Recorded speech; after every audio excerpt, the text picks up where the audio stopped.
So you said something really important. The difference between you and your competition is you.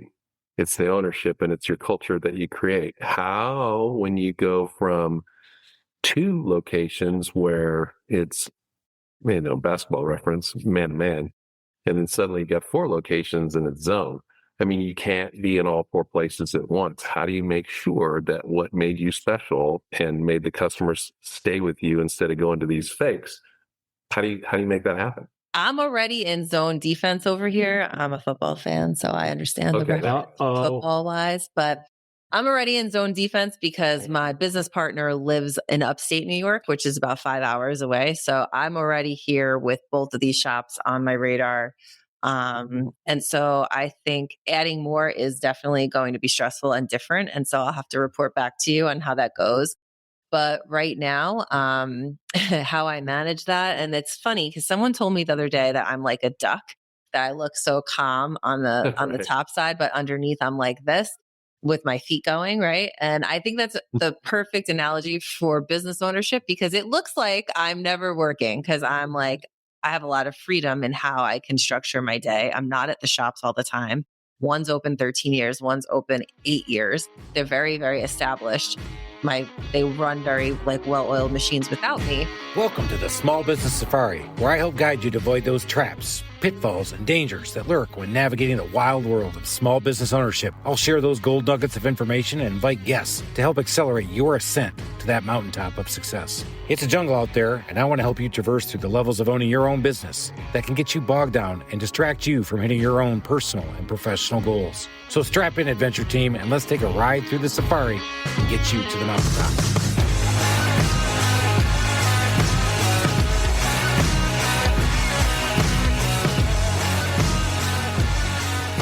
Alan, I'm vibing, baby. I am telling you what, man, this is going to be an awesome episode.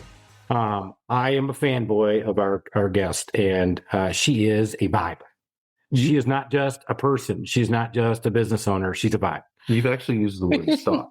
And I'm wondering, do we need to talk restraining order? Well, good news is today we're Zooming. So I think I've got the required distance between us. Yeah. And the fact that she was a lawyer before probably get me in deep shit anyway. But before we do that, Alan, we got to talk about what? Me, of course. All right. So I was up in Chicago, what right? What did we talk about? Right. Up in Chicago doing my nary thing, right? Because you're the president. I'm president here in Atlanta, and I'm on the national board. Thank you.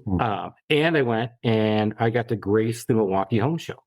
So I went up to Chicago, did that, and then I drove up to Milwaukee to see their home show. Totally cool. I had such a blast seeing how these guys pulled off a home show in a smaller market than Atlanta. But they did a really good job, and I had a lot of fun because I got to go in there and they went, "Oh, you're on the national board," so everybody wanted to talk to me. Just the way you like it. I did. So I brought out the crown. I brought out the scepter. I did the ring. I did. I got the ring out because Catholic, Catholic guy, Chicago, Pope. I said, I'm close. I'm Catholic. You're Pope adjacent. Pope adjacent, exactly right.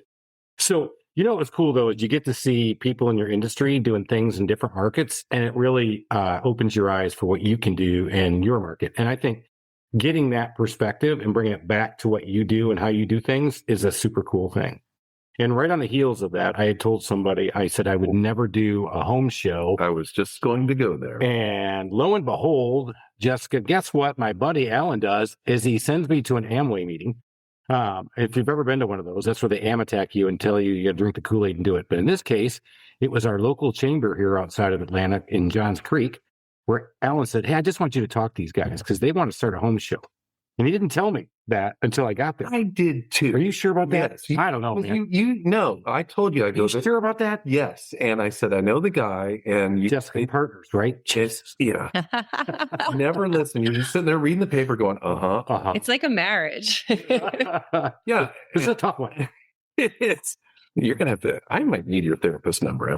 Right. But so I told you home show and you just started shaking your head. No. They don't want to. They did. And so I'm like, okay, they need to talk to you. And they were going to buy you drinks and you just big daddied and bought them drinks. I did. Felt ambushed even though I'd already told you. I was. So. Totally ambushed. And so what's going on now? Guess what? You went to a home show. That was awesome. And guess what? So tomorrow I'm going to do the radio and guess what I'm going to do now? as I'm going to meet the guy who's the committee chair, who goes, "Great, can't meet with you, Chris. We're going to get this thing going. We're going to rock this thing." I'm like, "Hey, just pump your brakes a little bit there, Tiger." I mean, I'm all in for 100% go, go, go, because that's what I did. I said, "But I don't know, man. We're going to have to talk a little bit more." He goes, No, we're going to make this happen." I'm like, "Oh, shit." So what have I done? All right. Let's get to our guest, shall we? Oh, we have a guest? We do. We've referred to her a little bit. She is a vibe. She is Jessica Dennehy. She is a reformed lawyer who started a business, still has the business, wrote a book. Alan, have you read a book? Yeah, if they have big pictures. Okay. Cartoon, coloring, all words. snowflakes. All right. No, she wrote a real book called Pivot and Slay. I have been following her on social media. She's a great follow on social media because you get a real window into just the person that is a business owner and kind of what you do and how you do it. So I am thrilled to have Jessica on, and we get a chance to kick it around a bit. Welcome, Jessica. Thank you for having me. Great. All right. We got to talk first. Hang on. We got to get into this one. He's so excited. I am so excited. I'm like, I mean, normally he's excited, but he's really excited today. All right. Why law school? Well, it feels like a whole lifetime ago, but when I was younger, like 10, 11, I just love to hear other people's perspectives. And so I would always challenge them and be like, I knew what I thought about a subject, but I would ask someone, like, what do you think about this? And all those taboo categories of conversation that people are like, oh, you can't talk about. I'm like, no, I want to talk about it because I don't want to fight with you, but I want to understand your side. And eventually I realized that that was a really great characteristic to have when you're a lawyer, because if you're going to go to trial, you need to understand what the other person's side will be, what emotions they'll play on, and how you can counteract those. And so I just realized I'm going to be a great lawyer one day. And I ever since I was 11, I wanted to do that. So you listen to them so you can gut them. Well, absolutely. I know what you do. Because I like to understand people, you know? Gut them. Yeah. Ask my son that, because my son is almost the same as you. He's always wanted to be a lawyer. So tell me, what am I supposed to be feeling? Because he's in his 1L year, finishing up his first one at Baylor, coming home in a week. What am I supposed to be doing with him when he comes back? Is he going to be trying to empathize with me and then gut me? I feel like the first year of law school is the worst year of your life. It's just, they make you have so many theoretical conversations that when you're around other people, all you tend to do is argue with them. So I'm just going to give it to you straight. I would prepare for him to think he knows everything and feel like he's far smarter than you are. I think that's good luck this Christmas. Oh, this is going to be a fun Christmas, because he's coming home to work in a DA's office about 2.5 hours away up in the North Carolina mountains. So we'll see him. Oh, wow. I worked at a DA's office too when I was in law school. So it's good. It's good for your resume and good to learn that side of things. Oh, good. What kind of law did you practice? I ended up in my third year taking a securities regulations course, which I had never had any interest in before because I truly hate numbers. But I don't know, I loved it so much. And I was going to Brooklyn Law, which is right by Wall Street. And my professor worked at the New York Stock Exchange. And she took a liking to me and she gave me an internship. And I worked my butt off in this internship. And when I graduated, the New York Stock Exchange hired me as a regulatory attorney. And I did that for 10 years. Whoa. Yeah. On Wall Street as an attorney.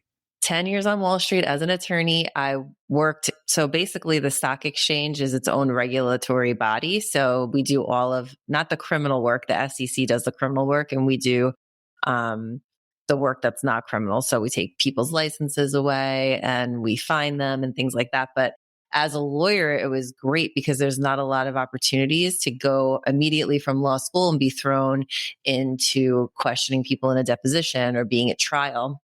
And this job allowed me to do that. And I love trial. So I had a lot of fun there. AKA gut. Yeah. I got it. I know. Well, you know, I have a very bubbly personality. And the number one compliment I get is when someone's like, you don't seem like a lawyer at all. And I'm like, thank you, because I don't fit in. But I realized as a young lawyer on Wall Street, I was a woman, I was 26, and the guys on Wall Street don't like that. And so I learned very early on that my greatest superpower was my kindness, because it made them feel like they were in control, even though they weren't. And I got to use that to my advantage, which was fun. It's a little evil, but these guys were stealing money from people, so I didn't feel that bad about it. I love it. She's smiling the whole time. She's you know what? I think she was smiling while she got you, Alan. I know. Yeah, only if you do bad things. Well, we don't. Yeah, don't do bad things, Alan. Please, for the love. All right. So you're working. You're killing it on Wall Street, and you decide to start a business. Tell us how do you do that? Because it's a similar story that Alan and I have too. Is he had the big daddy job at Enterprise. I was sitting here at a regional bank, big daddy job, and said, "Screw it, we're going to start a business." So tell us how you did that.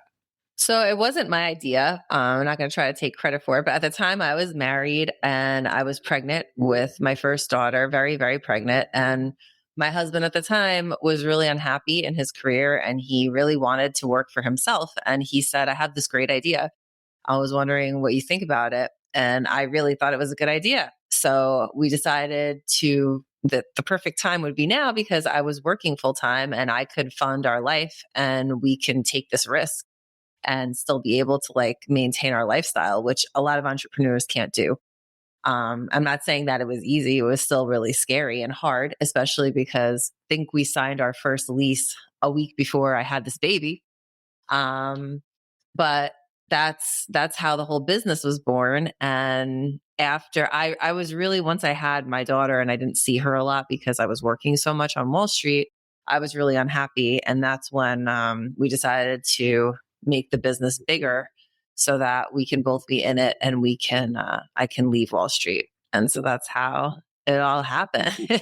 So I'm wondering what our listeners driving down the street think that her business is. Yeah, no, I think we have just a little bit longer. Hold it a little longer. Stay at that red light for just a minute longer, guys. Hang on. I don't think people would guess it. No, I really don't. Not in a million years. No. I definitely don't look like a lawyer, but I 100% don't look like the owner of this business. Right. I love it. Let's keep it. Oh my gosh. Is this not true crime? It's not true crime. No, what's this? This would be like mystery. Yeah. There we go. That's definitely way better than thriller. Small business. Puzzles. Yeah, love it. So, that's actually similar to what Alan and I did too. And people always ask, it must have been easier to make the leap knowing that you at least had one income, because both of our wives had great jobs. My wife had a super job. I never felt that though. I never felt like, you know what, I go out there and just completely fail, or I'll put in 30, 40 hours. I don't feel like that. How did you feel?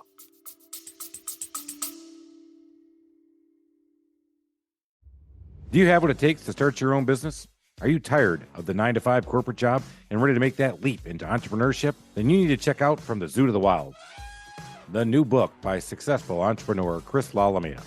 This book is a unique perspective on the journey into the wild world of home services and delivering excellence in service while working in customers' homes. Lalamia shares his path to success in this industry, including proven customer relationship strategies, award-winning customer experience processes, and a unique approach to training a team of service technicians to perform at the highest levels. Whether you're a small business trying to scale or a franchise operation, From the Zoo to the Wild will give you the mindset, habits, leadership style, and customer-oriented processes to succeed as a small business owner in the home services space. So if you're ready to take control of your future, get your copy of From the Zoo to the Wild today, available on Amazon.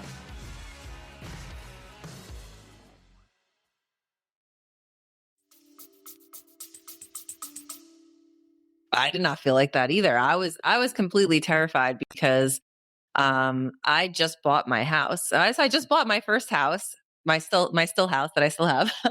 And I was about to have a baby, which I had also never done before. So there was nothing easy about also being like, oh yeah, let's open a business, because my law job is very predictable. I know what hours I have to work. I know what my paycheck is going to be. I know how much is taken out for taxes and healthcare and blah, blah, blah. And business ownership is the antithesis of that. You never know what the money flow is going to be like. You have no idea if you're going to kill it, if you're not, if 1 month's going to suck, if the next month you'll be a millionaire. Like, you just don't know. And I, at that point in my life, was very risk averse, very methodical, very left brain, very logical. And I was not at all prepared mentally for the stress of a small business. And I was not calm. Me having a job didn't make me feel any better about this. Funny because Alan jokes about therapy, but I guess most everybody who listens most knows that I am. And it was because of this. I mean, it almost cost me my marriage. The same thing. I took a very risk-averse lady and said, "Hey, I'm just going to throw it all the way. I'm quitting my job and starting a business." She's like, "Wait, we got to stop. Ooh, wait." And she felt like I trapped her. And it took a long time, and we're still hanging in there. But it's tough. It's hard. I mean, I got divorced in the middle of growing my business, our business. We're still business partners. And I think that it puts a lot of strain on your marriage to be business partners. It takes a lot of strain. At that time when we first opened, he was the one who was in it all the time and I was still working.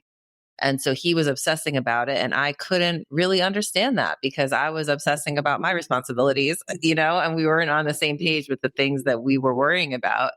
And it's hard. It's hard. So at that point, when you opened the business, was there a thought that at some point you would roll into it? Or no, at that moment, no. I never thought I want. It was not part of the original plan. The plan was this would be great for him. It would be a great way for him to have a creative outlet and to not have a boss, which are the things that he wanted. And I thought I would probably just stay at work. But what I didn't see coming was I held this baby in my arms and I became ultra, ultra feminine.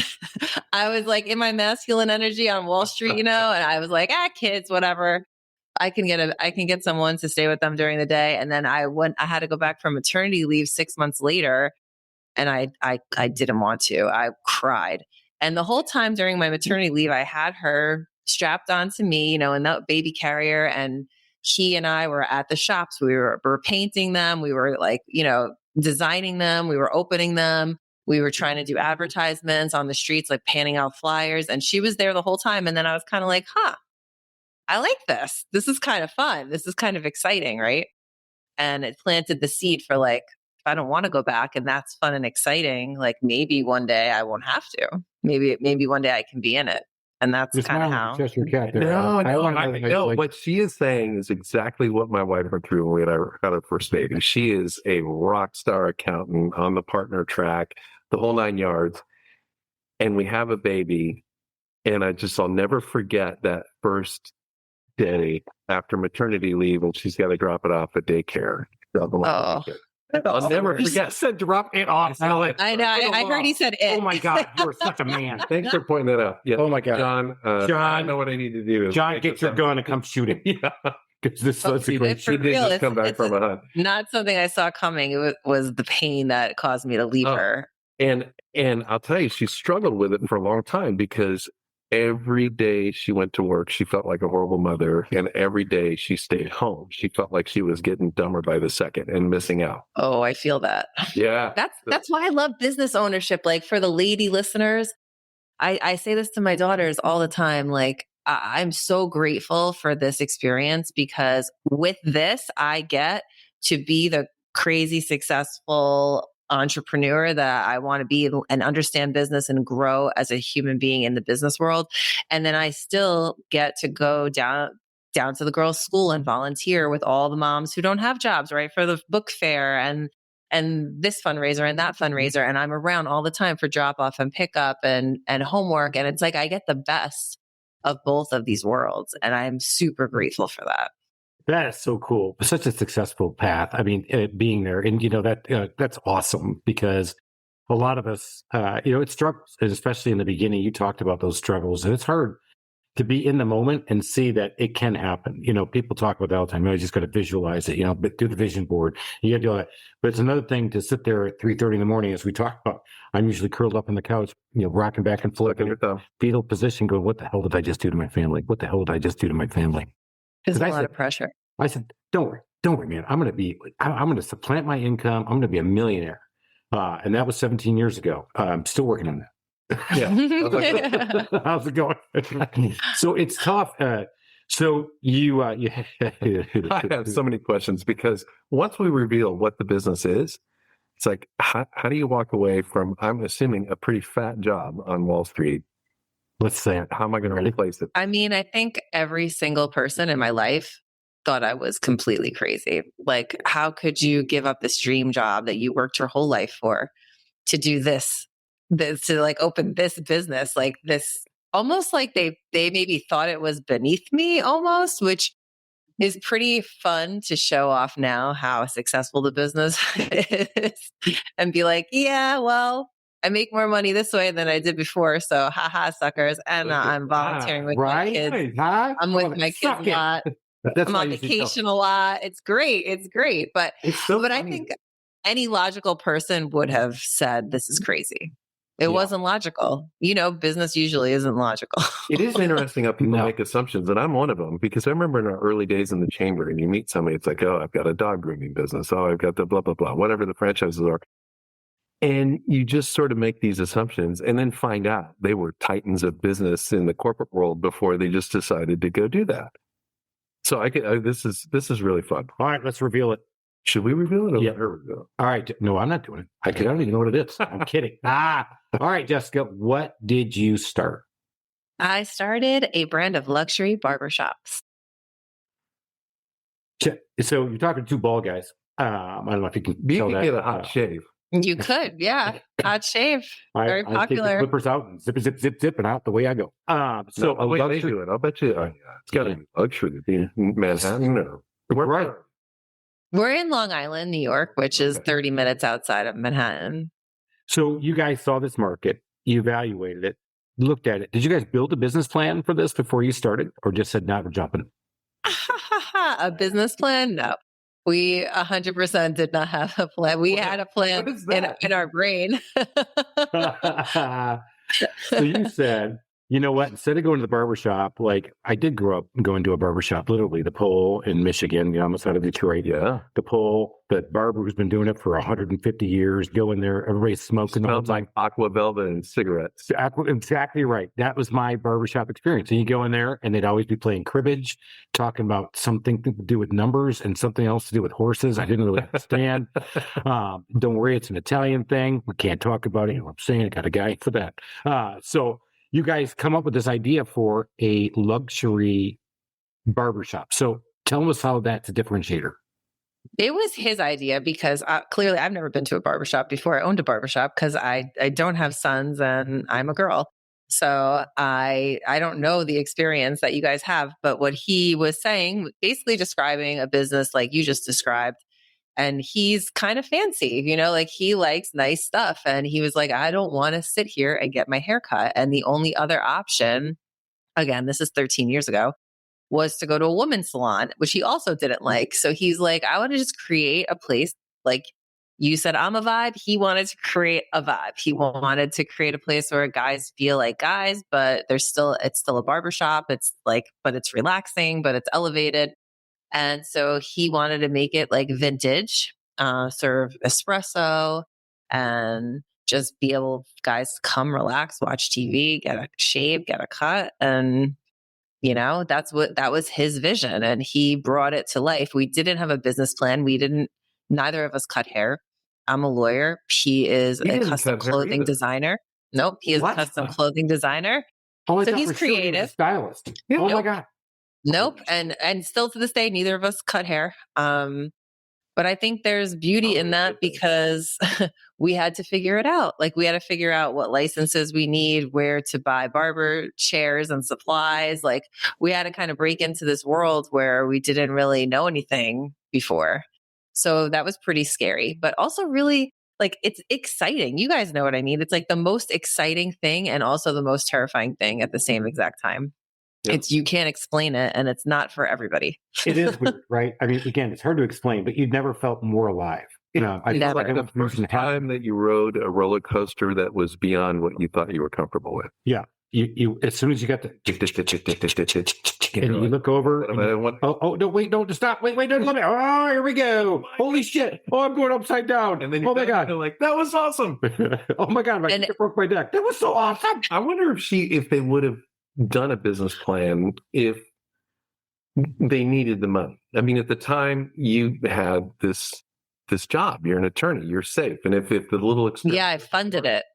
I funded it, so he didn't need to convince anyone but me. Yeah, no, and I'm not taking that lightly. Trust me. but you still had a huge fallback. So you didn't feel like you needed to overplan it. It's just like, what, you just kind of did it on the go, which is interesting. But it's also interesting that he did not know how to cut hair. So No, we took a huge leap of faith. And frankly, I think it was my first lesson in trusting my gut instinct because that, like I said, I was very type A back then. Now I'm not, but then I was. And so for me to be so overprotective financially of my funds, of my family, my house, blah, blah, blah. And to see him present this to me and in my gut, my heart of hearts be like, this is a home run. Just do it. You'll figure it out later. That is the scariest moment of my life, but also the first time that I really took a leap of faith without really understanding how much, like how we were going to make it happen. We didn't know. And that's the first chance I took where like, I didn't really know if it was going to work, but I wanted to find out. And I think in entrepreneurship, that trusting that, being able to hear your voice inside of you like that and then trust it blindly is a huge asset. And the trick is though, you have to know when your excited voice is talking, when your logical voice is talking, when your true gut is talking. And I think over the years, you just kind of figure that out. But that was like my first memory of really going all in on something just based off instinct. So I'm assuming he had this image in his mind of what he wanted it to look like. But I'm also assuming neither of you knew how to hire somebody, probably didn't know how to set pricing, none of that stuff. I mean, was there a mentor in the picture or somebody that gave you some? No, nothing. This was the two of us. And really at that point, it was mostly him because remember, we signed a lease and I had a baby the next week. So I'm not going to pretend like I was in some boardroom making real decisions. Like I was really trusting him. He's great creatively. He still is. He's got such a great eye for things. He's got his temperature on the pulse. He's very good at seeing trends. He shines in all of those categories. And so he just put his nose to the grindstone and he did all those things. He created the price list and the vibe and the vision for the company. And with advertising, he kind of took like a Ralph Lauren approach where, the ads are not really about clothes. They're about like focusing on a lifestyle of feeling and emotion that you want the customer to feel when they're with your brand. And that is how he really made a splash with the ads at first. And we were on a tight budget. So he just kind of... What were some of the things that you put in place to just create this elevated experience?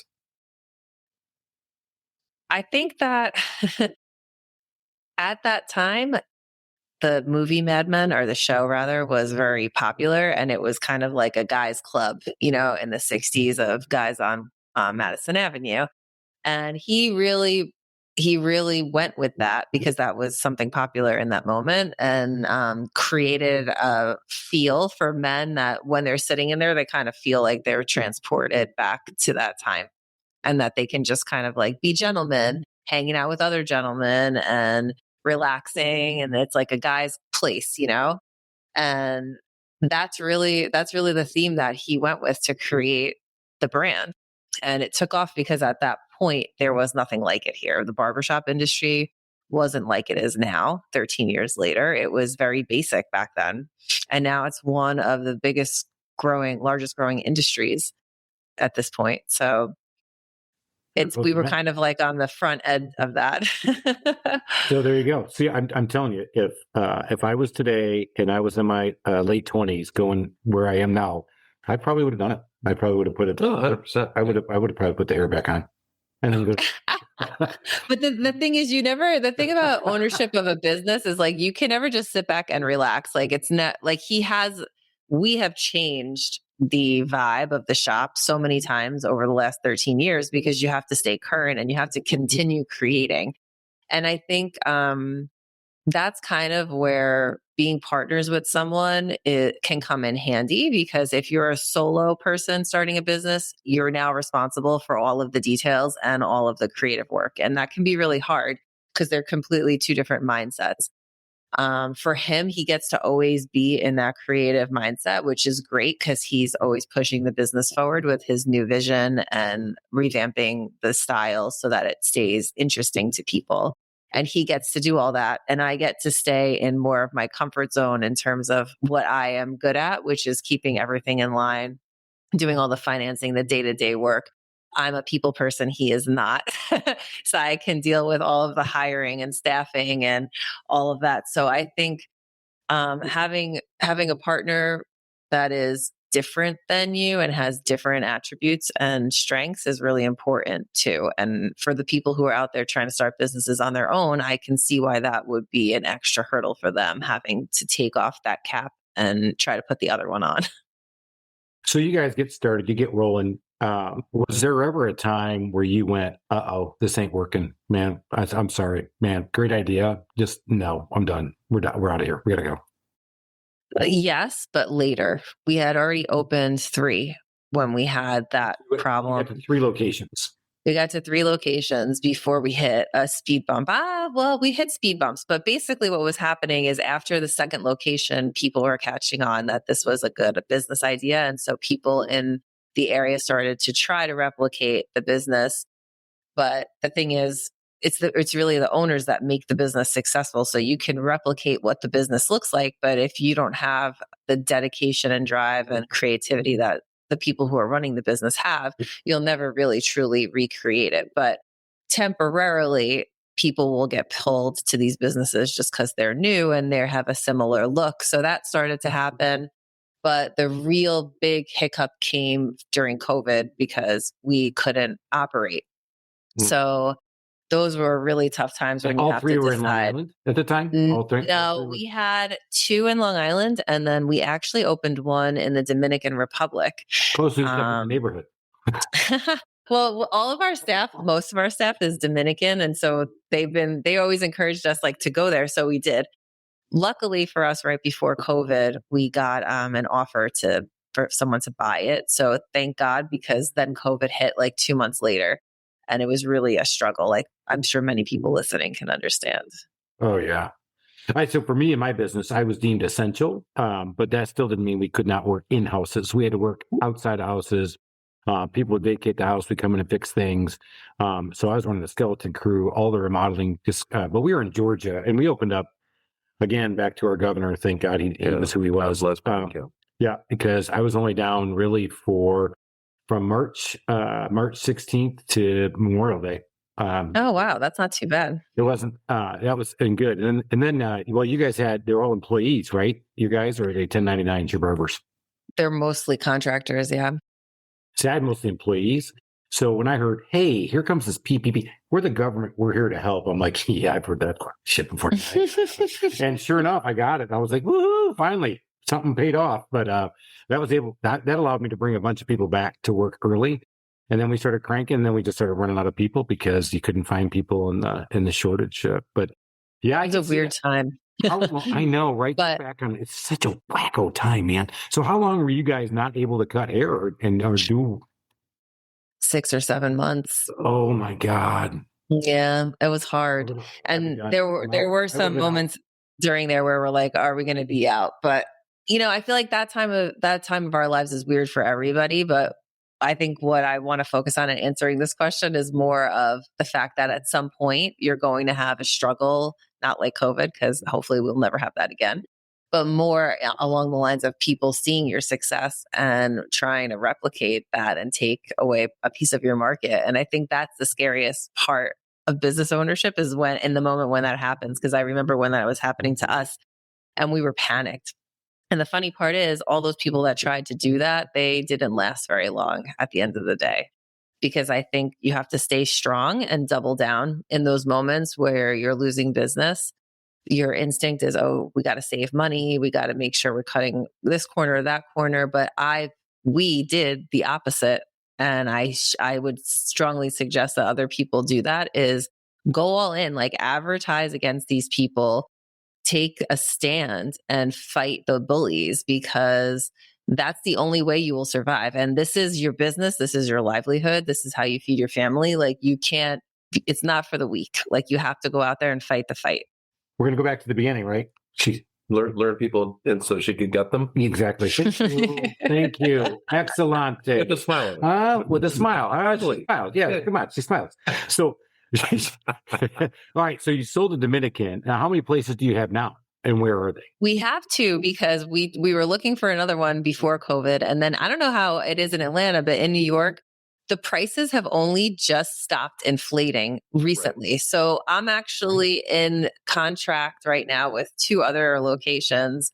I'm not sure. We're negotiating still, how that can go. We lost one back in March in contract negotiations, but we've been finding so many this year. This is our third one that we've been able to get to the contract stage with. So hopefully soon we'll have a bunch. So you said something really important. The difference between you and your competition is you. It's the ownership and it's your culture that you create. How, when you go from two locations where it's, basketball reference, man to man, and then suddenly you got four locations and it's zone. I mean, you can't be in all four places at once. How do you make sure that what made you special and made the customers stay with you instead of going to these fakes? How do you make that happen? I'm already in zone defense over here. I'm a football fan, so I understand the reference football wise, but I'm already in zone defense because my business partner lives in upstate New York, which is about 5 hours away. So I'm already here with both of these shops on my radar. And so I think adding more is definitely going to be stressful and different. And so I'll have to report back to you on how that goes. But right now, how I manage that. And it's funny because someone told me the other day that I'm like a duck, that I look so calm on the the top side, but underneath I'm like this with my feet going, right? And I think that's the perfect analogy for business ownership because it looks like I'm never working because I'm I have a lot of freedom in how I can structure my day. I'm not at the shops all the time. One's open 13 years, one's open 8 years. They're very, very established. They run very well-oiled machines without me, but I'm always working because I'm always talking to those guys, to all the staff, looking in on making sure everything is good, talking to the vendors, blah, blah, blah. So I think it will just be more of that. But because the other two are so established, I think that it might be a little bit easier at this stage to keep growing. So then the next two, I'll have to be there more, and make them as established as the first two. And I think that's the hardest part because you're in the trenches in the first couple of years. You got to be there all the time. You got to get the staff acclimated to the way that you run the business, to what you want, set the tone, build a rapport with them, build trust, So that part is hard, and it's hard to do with multiple locations, no doubt. So stay tuned for how I accomplish that. All right. We're going to stay tuned. You're going to have to let us know because I think that's phenomenal. So we're coming to the end. We got about 10, 15 more minutes, but one of the things I'm really impressed with is your social media vibe and what you do. And so is that a personal outlet? Is that a way for you? Because seeing you on Facebook and doing all the stuff you do, I'm not going to come up and get my haircut at Mad Men Barbershops in Long Island because I'm in Atlanta. So tell us why you're doing that. And is that part of your social media? Is it a strategy? Is it just an outlet for you? What do you do? It just kind of morphs through the years. That started during COVID because a lot of people didn't know what to do with themselves in terms of their business. So I just started talking about my business and what we were doing, and people really liked it. So I was like, oh, people are liking this. I'm here not having much to do. If I can help people, that would make me feel useful in this time where I can't work. So it started out like that. And then it just kind of became, it's not to promote Mad Men per se. It's just to show people how I live my life. And I guess at this point, well, obviously I've written 2 books, Pivot and Slay and Selfish is a Superpower. So I promote those books on there, but mostly I feel like it's therapeutic for me and for the people that follow me. They get inspiration from the way that I live my life. And for me, it's more of, I guess, staying accountable. It's a good way for me to stay accountable. I'm showing people what things I'm trying to do this year, which motivates them, which makes me feel good. But then it also motivates me to follow through with all of my goals. So I think it's like a two-way street. It like works as therapy, so to speak, like in keeping me accountable for things, but also is helping other people learn how to structure their day. Like these little routines that I think are so obvious, like have helped me. And this is just the way I think and live. Other people are like, I never thought of that. And then it kind of makes you realize like we all have something useful to say. And if we can make those connections and, help people along the way, why not? So now that's kind of what my social media has become, is just me sharing my life and, talking about what I do every day and in the business and in my personal life. Chris is nodding his head like he's totally vibing with you. And I'm like, there is no way that what you're doing is so that we can keep you accountable. No, you do not want to be accountable for anything. How well do I know? No, she said that. I was like, see, Alan, that's what I'm doing with my social media posts. It's like when the Falcons got their ass kicked on Sunday and it took me an hour and a half to get home after that ass kicking, I posted that all over the place. I never got more likes than I have. Like, hey, look at us, the Trusted Toolbox. Don't be scary. Don't wheel it in your house. No, but that one got a lot of likes because I was smoking mad. Oh, my God. That's funny. Yeah. So it's funny because I think social media is weird. Like, if you have a business that you can create revenue through social media, that's great. I don't. My business, like you said, is more localized. But I feel like sometimes when you're just being you, that's when the people connect with you the most. Whether you can monetize it or not is a different story, but I'm really not on there for that. Me neither, Ellen. We're kidding. I know that. But stop, Alan, please. If we're talking to a lady, please. And she's a lawyer. She's going to gut you. She's from New York. Yeah, I said worse. Oh, yeah. She said she. I didn't even register that as anything important. See that? See that? I'm like, yeah, that's just a Tuesday over here. So when in your spare time did you decide, you know what, I'm going to write a book? No, wait a minute, 2.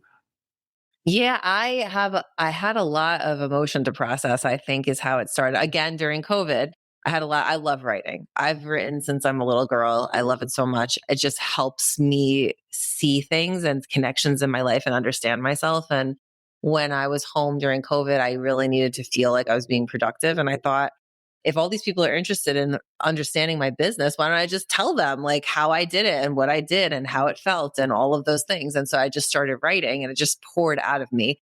And during that whole process, I realized like if this book didn't sell one single copy, it was still one of the best things I did because I saw my life out there and I just made all these connections that I hadn't previously seen about who I was and who I've come and how that transformed and all the little things that happened along the way that were part of that transformation.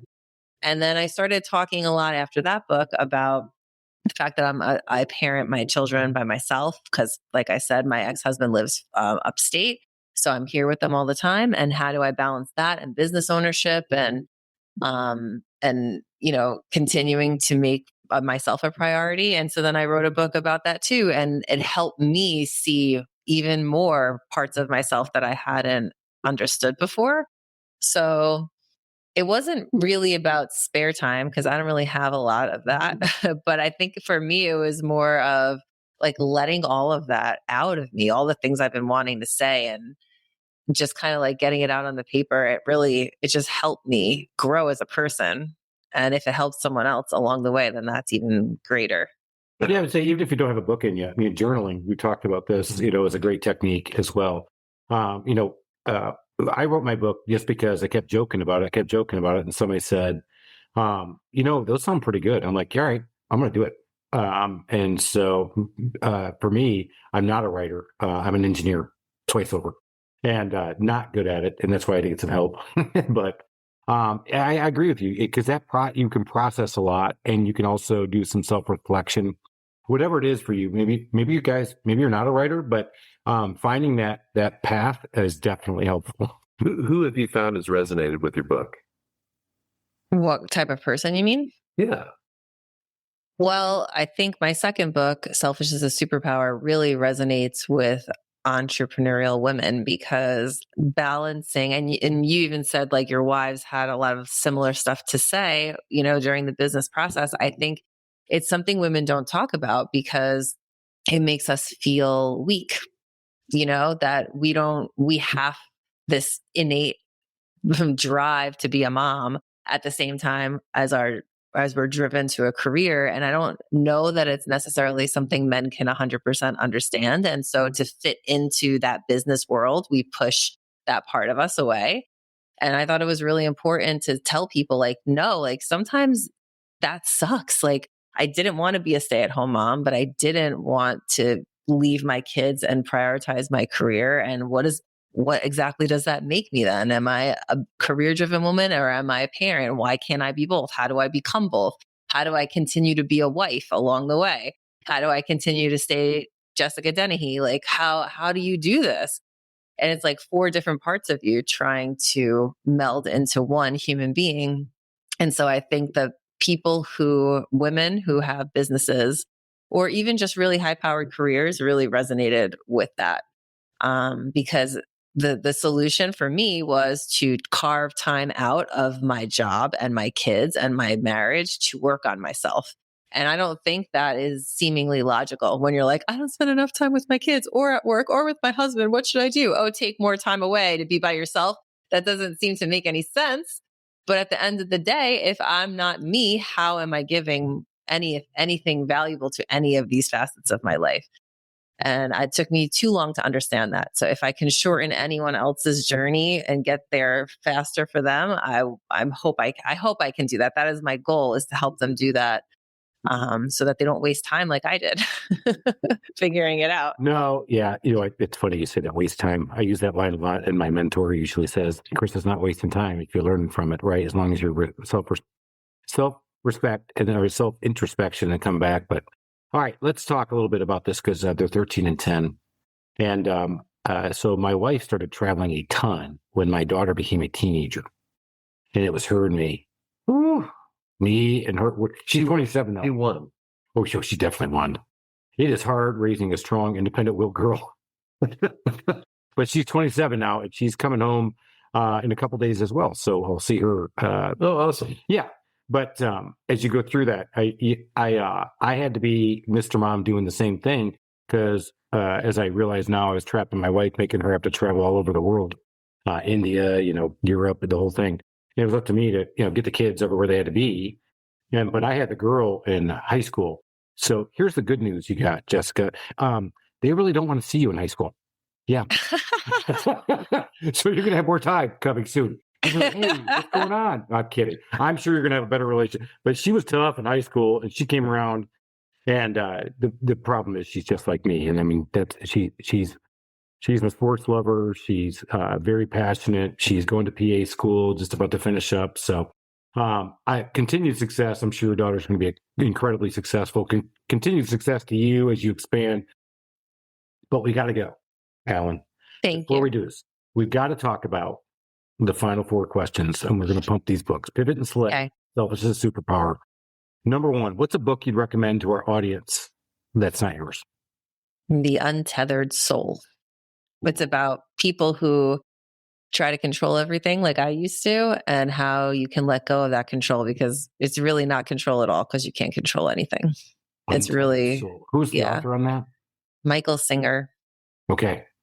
Untethered Soul. I'm going to bet you don't read that. All right. It's a little woo-woo. I'm just going to warn you. It's a little woo-woo. It is. I can't do woo-woo. I mean, I can't do woo-woo. I mean, I watch rom-coms. Untethered. Shut up, Alan. Get back to me, please. My God.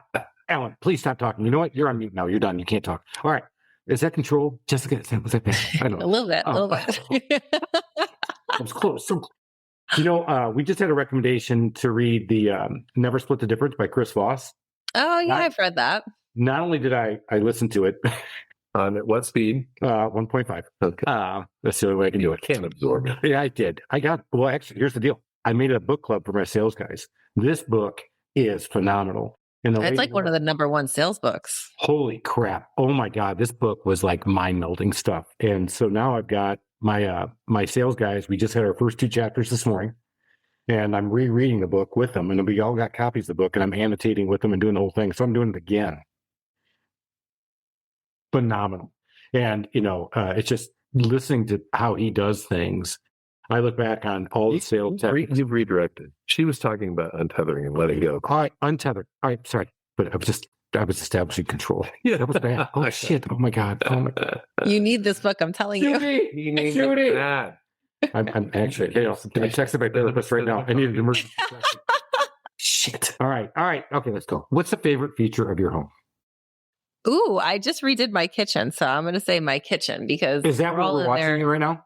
Yeah. Well, this is the dining room behind me and the kitchen's in front of me. So what did you do to the kitchen? Because I see the glass cabinets. I like how you placed everything. Very well done. Thank you. I like the colors.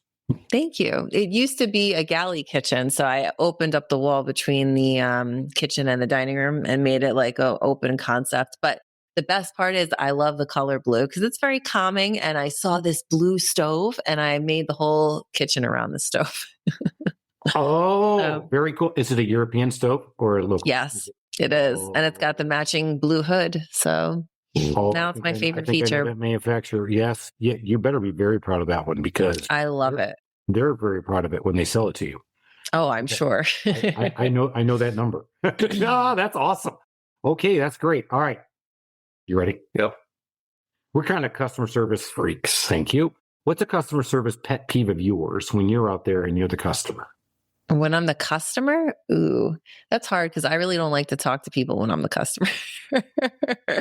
So you'd rather have people come up and go, ma'am, you can just type in your order and we'll come back and give you the food?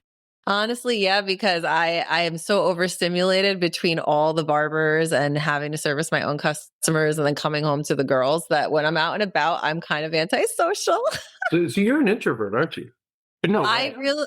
No am. No way. She's an introvert who has to act like an extrovert in her business. Correct. I get very drained. That is exhausting. In my extrovertedness, but I could pull it off. But so I guess when someone is too chatty with me as a customer, I get frustrated because I'm like, please stop talking to me. I don't want to pretend to be into this right now. That's so awesome. Where I just go completely nuts going, thank you for talking to me. I just go, yay.